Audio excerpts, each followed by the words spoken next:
Tenaina, fandarana famakiana ten'Andriamanitra. Arahinao eto amin'ny Aki Radio isan'andro amin'ny 12 ora sasany atoandro. Parole de vie, lecture de la Bible, tous les jours sur Aki Radio à 12h30.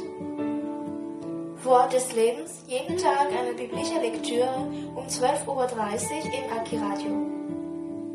Iarahanao amin'ny rahavavy aina. Tenaina, teny mahavelona.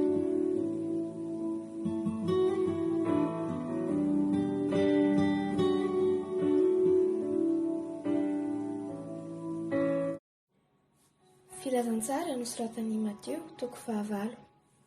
Ninasitra an'i Jesosy ilay boka. Amin'ny anaran'i Jesosy. Ary nidina avy teo an-tendrombohitra izy, dia nisy vahoaka betsaka nanaraka azy. Ary indro, nisy boka anankiray nanantona dia nenkohaka teo anatrehiny ka nanao hoe, Tompoko, raha mety ianao, dia mahay manadio ahy. Ary Jesosy naninjitra ny tanany, dia nanendry azy ka nanao hoe, mety aho, madiova ianao. Dia nadio tamin'ny abokany niaraka tamin'izay izy. Ary hoy Jesosy taminy, tandremo, mba tsy ilaza amin'olona na dia iray akory aza ianao, fa mandehana, misy eo ampisorona ka mitondra ny fanatitra izay nandidin'i Mosesy ho vavolombelona amin'ireo. Ny nahasitra an'i Jesosy ny mpanompon'ilay kapiteny. Ary no tonga tao Kapernaum Jesosy, dia nisy kapiteny anankiray nankao aminy ka nitarana taminy nanao hoe, Tompoko, ny ankizilahiko mandra ao an-trano marary ny paranisisa ka mijaly loatra. Dia hoy Jesosy taminy, ho avy aho ahasitrana azy.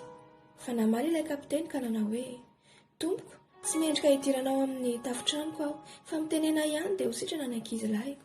Fa izaho koa mba lehilahy manandehibe ihany ka manana miaramila izay feheziko. Ary raha hoy izao amin'ny anankiray, mandeha any dia mandeha izy. Ary amin'ny anankiray koa, avy dia avy izy.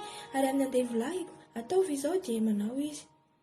Ary no nahare izany Jesosy, dia gaga ka niteny tamin'izay nanaraka azy hoe, lazaiko aminareo marina tokoa, fa tsy mbola nahita finoana lehibe toy izany aho na dia tamin'ny Israely aza. Ary lazaiko aminareo, fa maro ny avy any Atsinanana sy any Andrefana no tonga ka hipetraka hiara-minana amin'ny Abrahama sy Isaka ary Jakoba any amin'ny fanjakan'ny lanitra. Fa ny zanaky ny fanjakana dia harinany amin'ny maizina ny ivelany. Any no isy ny fitomaniana sy ny fikotroana nify. Ary Jesosy niteny tamin'ilay kapiteny hoe, mandeha any, tonga avy aminao araka ny ninonao. Dia sitrana tamin'izany ora izany ilay ankizilahy. Ny nahasitra an'i Jesosy ny ravozam-bavin'i Petera mba amin'ny olona maro koa. Ary Jesosy, no nidina tao an-tranon'i Petera, dia nahita ny ravozan'i Petera nandro teo nanavy ny tazo. Ary nanendry ny tanany izy, dia nala taminy ny tazo. Dia nitsangana rahavehivavy ka nanompo azy. Ary no nariva ny andro, dia nentin'ny olona tany aminy ny demoniaka maro. Ary ny teniny ihany no namoahan'ny fanahy ratsy. Ary izay narary rehetra dia nosotranony avokoa, mba hatanteraka izay nampilazana ny Isaia mpaminany hoe, izy naka ny rofontsika sy mitondra ny aretintsika.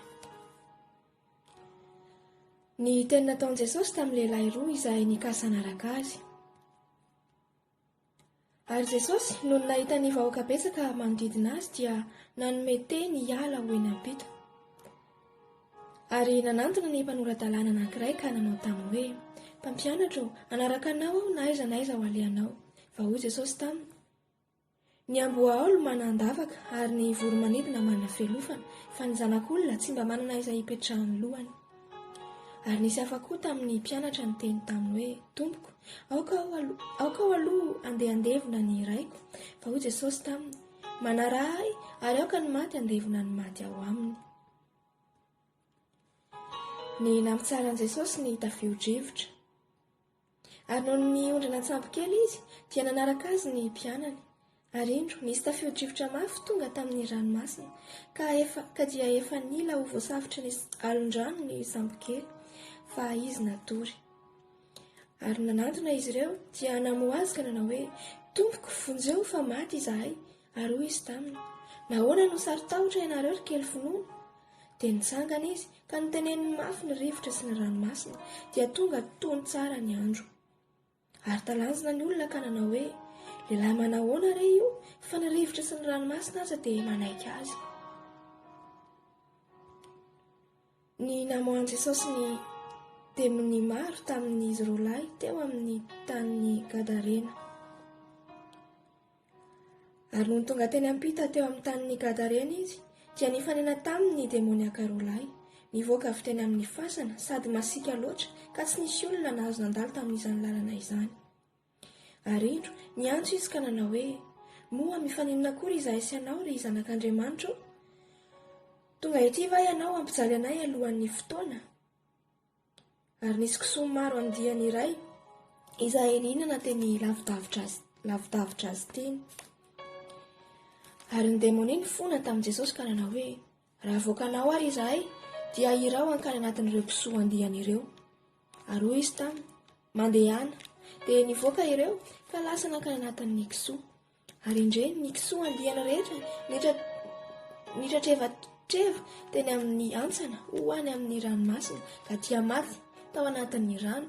Ary ny mpiandry nandositra dia nankany an-tanàna ka nilaza ny zavatra rehetra ny amin'ireo demoniaka. Ari indreo nivoaka. Évangile selon Matthieu, chapitre 8. Guérison d'un lépreux. Au nom de Jésus. Lorsque Jésus fut descendu de la montagne, une grande foule le suivit.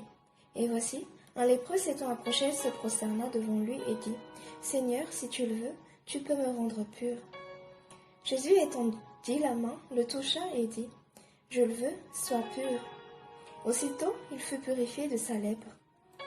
Puis Jésus lui dit, « Garde-toi d'en parler à personne, mais va te montrer au sacrificateur et présente l'offrande que Moïse a prescrite, afin que cela leur serve de témoignage. » Guérison du serviteur d'un sentier. Quand Jésus entrait dans Capernaum, un sentier l'aborda, le priant et disant, « Seigneur, mon serviteur est couché à la maison, atteint de paralysie et souffrant beaucoup. » Jésus lui dit, « J'irai et je le guérirai. » Le sentier répondit, « Seigneur, je ne suis pas digne que tu entres sous mon toit, mais dis seulement un mot et mon serviteur sera guéri. Car moi qui suis soumis à des supérieurs, j'ai des soldats sous mes ordres, et je dis à l'un, va et il va, à l'autre, viens et il vient, et à mon serviteur, fais cela et il le fait. » Après l'avoir entendu, Jésus fut dans l'étonnement, et il a dit à ceux qui le suivaient, « Je vous le dis en vérité, même en Israël je n'ai pas trouvé une aussi grande foi. Or, je vous déclare que plusieurs viendront de l'Orient et de l'Occident, et seront à table avec Abraham, Isaac et Jacob dans le royaume des cieux. Mais les fils du royaume seront jetés dans les ténèbres du dehors, où il y aura des pleurs et des grincements de dents. » Puis, Jésus dit au sentier, « Va, qu'il te soit fait selon ta foi. » Et alors même, le serviteur fut guéri. Guérison de la belle-mère de Pierre et de plusieurs malades. Jésus se rendit ensuite à la maison de Pierre, dont il vit la belle-mère couchée et ayant la fièvre. Il toucha sa main, et la fièvre la quitta. Puis elle se leva, elle le servit. Le soir, on amena auprès de Jésus plusieurs démoniaques. Il chassa les esprits par sa parole, et il guérit tous les malades, afin que s'accomplisse ce qui avait été annoncé par Ésaïe le prophète. Il a pris nos infirmités, et il s'est chargé de nos maladies. Comment suivre Jésus? Jésus, voyant une grande foule autour de lui, donna l'ordre de passer à l'autre bord. Un scribe s'approcha et lui dit, « Maître, je te suivrai partout où tu iras. » Jésus lui répondit, « Les renards ont des tanières et les oiseaux du ciel ont des nids, mais le Fils de l'homme n'a pas où reposer sa tête. » Un autre d'entre les disciples lui dit, « Seigneur, permets-moi d'aller d'abord ensevelir mon Père. » Mais Jésus lui répondit, « Suis-moi et laisse les morts ensevelir leurs morts. » Tempête apaisée. Il monta dans la barque et ses disciples le suivirent. Et voici, il s'éleva sur la mer une si grande tempête que la barque était couverte par les flots. Et lui, il dormait. Les disciples s'étant approchés, le réveillèrent et dirent, « Seigneur, sauve-nous, nous périssons. » Il leur dit, « Pourquoi avez-vous peur, gens de peu de foi ?»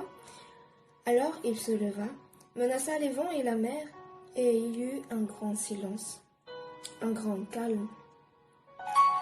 Ces hommes furent saisis d'étonnement, Quel est celui-ci, disait-il, à qui obéissent même les vents et la mer? Jésus sur le territoire des Gadaréniens, deux démoniaques guéris. Lorsqu'il fut à l'autre bord, dans le pays des Gadaréniens, deux démoniaques sortant des sépulcres vinrent au-devant de lui. Ils étaient si furieux que personne n'osait passer par là. Et voici, ils s'écrièrent: Qu'y a-t-il entre nous et toi, Fils de Dieu? Es-tu venu ici pour nous tourmenter avant le temps? Il y avait loin d'eux un grand troupeau de pourceaux qui paissaient. Les démons priaient Jésus, disant: Si tu nous chasses, envoie-nous dans ce troupeau de pourceaux. Il leur dit: Allez. Ils sortirent et entrèrent dans les pourceaux. Et voici, tous les troupeaux se précipitèrent des pentes escarpées dans la mer, et ils périrent dans les eaux. Ce qui les faisait perdre s'enfuirent, et allèrent dans la ville raconter tout ce qui s'était passé et ce qui était arrivé aux démoniaques. Alors, das Evangelium nach Matthäus Kapitel 8. Im Namen Jesus. Da aber vom Berg herabging, folgte ihm viel Volks nach. Und siehe, ein Aussätziger kam und betete ihn an und sprach: Herr, so du willst, kannst du mich voll reinigen. Und Jesus streckte seine Hand aus, rührte ihn an und sprach: Ich will's tun, sei gereinigt. Und alsbald ward er vom Aussatz rein. Und Jesus sprach zu ihm: Siehe zu, sage es niemand, sondern geh hin und zeige dich dem Priester und opfere die Gabe, die Mose befohlen hat, zu einem Zeugnis über sie. Da aber Jesus einging zu Kapernaum, trat ein Hauptmann zu ihm, der bat ihn und sprach: Herr, mein Knecht liegt zu Hause und ist gerichtbrüchig und hat große Qual. Jesus sprach zu ihm: Ich will kommen und ihn gesund machen. Der Hauptmann antwortete und sprach: Herr, ich bin nicht wert, dass du unter mein Dach gehst, sondern sprich nur ein Wort, so wird mein Knecht gesund. Denn ich bin ein Mensch, der Obrigkeit untertan und habe unter mir Kriegsknechte, und wenn ich sage zu einem, gehe hin, so geht er, und zum anderen, komm her, so kommt er, und zu meinem Knecht, tu das, so tu er es.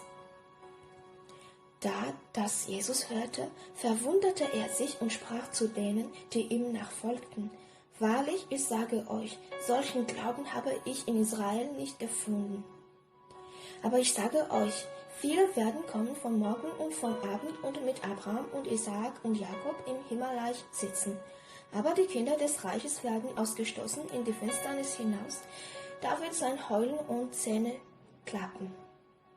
Und Jesus sprach zu dem Hauptmann: Gehe hin, dir geschehe, wie du geglaubt hast. Und sein Knecht ward gesund zu derselben Stunde. Und Jesus kam in des Petrus Haus und sah, dass seine Schwiegermutter lag und hatte das Fieber.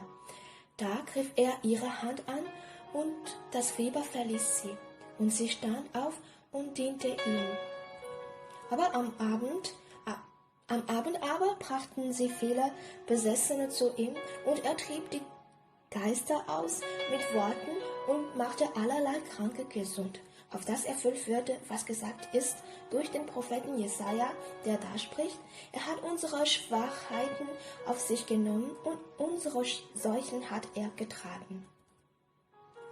Und da Jesus viel Volks um sich sah, ist er hinüber jenseits des Meeres fahren. Und es trat zu ihm ein Schriftgelehrter, der sprach zu ihm: Meister, ich will dir folgen, wo du hingehst. Jesus sagt zu ihm: Die Füchse haben Gruben und die Vögel unter dem Himmel haben Nester, aber des Menschensohn hat nicht, da er sein Haupt hinlege. Und ein anderer unter seinen Jungen sprach zu ihm: Herr, erlaube mir, dass ich hingehe und zuvor meinen Vater begrabe. Aber Jesus sprach zu ihm: Folge du mir und lass die Toten ihre Toten begraben. Und er trat in das Schiff, und seine Jünger folgten ihm. Und siehe, da erhob sich ein großes Ungestüm im Meer, also dass auch das Schifferlein mit Wellen bedeckt ward, und er schlief. Und die Jünger traten zu ihm und weckten ihn auf und sprachen: Herr, hilf uns, wir verderben. Da sagte er zu ihnen, ihr Kleingläubigen, warum seid ihr so furchtsam? Und stand auf und bedrohte den Wind und das Meer. Da ward es ganz still. Die Menschen aber verwunderten sich und sprachen, was ist das für ein Mann, das im Wind und Meer gehorsam ist? Und er kam jenseits des Meeres in die Gegend der Gergesener.